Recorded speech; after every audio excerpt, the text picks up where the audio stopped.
এটা অবশ্য অনেক চ্যালেঞ্জিং হবে। তারা খুবই ভালো দল, বাট আমার মনে হয় যে এই ফরম্যাটে আমাদের বেশ কিছু এক্সপেরিয়েন্স প্লেয়ার আছে। যদি আমি নাম মেনশন করি, মুশফিক ভাই, মমিনুল ভাই, সো আরও বেশ কিছু প্লেয়ার আছেন। আসন্ন পাকিস্তান সিরিজে ব্যাটিং নিয়ে আশাবাদী টাইগার দলের টেস্ট অধিনায়ক নাজমুল হোসেন শান্ত, কারণ দলে ফিরছেন মমিনুল, মুশফিকের মতো অভিজ্ঞ ব্যাটাররা। ব্যাটিংয়ের কথা শান্ত যেভাবে বললেন সেভাবে বোলিংয়ের কথা বলতে পারলেন না, কারণ বাংলাদেশের বোলিংয়ের ক্রাশ এবাদত হোসেন কবে ফিরবেন সেটি স্বয়ং বিধাতা ছাড়া আর কেউ জানে না। আশা করা যাচ্ছে ইবাদত সামনেই ফিরবেন, তবে পাকিস্তান সিরিজে নয় সেটি নিশ্চিতভাবে বলা যায়। এই সাগরিকায় অন্যরা যখন পাকিস্তান সিরিজ নিয়ে ব্যস্ত, তখন ইবাদতের লড়াই নিজের সাথেই। আবারও দলে ফিরতে মরিয়া ইবাদত কমতি রাখছেন না কোনো কিছুর।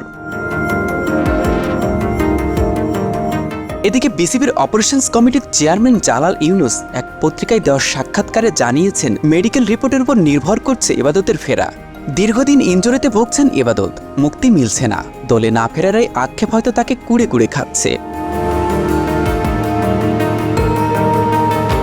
টেস্ট ক্রিকেট খেলতে ভালোবাসেন ইবাদত। টেস্ট ক্রিকেটে নিজেকে উজাড় করার উদাহরণ রেখে গিয়েছেন।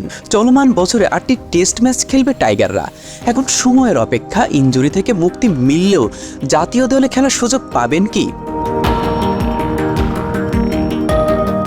দূরের ওই সাগরের ঢেউ যেমন তীরে এসে আছড়ে পড়ছে, কান পাতলেই মাঠ থেকে শোনা যায় সেই গর্জন। ইবাদতের বুকের ভিতর যেন এমনই আক্ষেপের ঢেউ আছড়ে পড়ছে। এই গর্জন কানে না শোনা গেলেও চোখে মুখে সেই ছাপ স্পষ্ট থাকে। মিসবাহ মিলন, ডেইলি ক্রিকেট।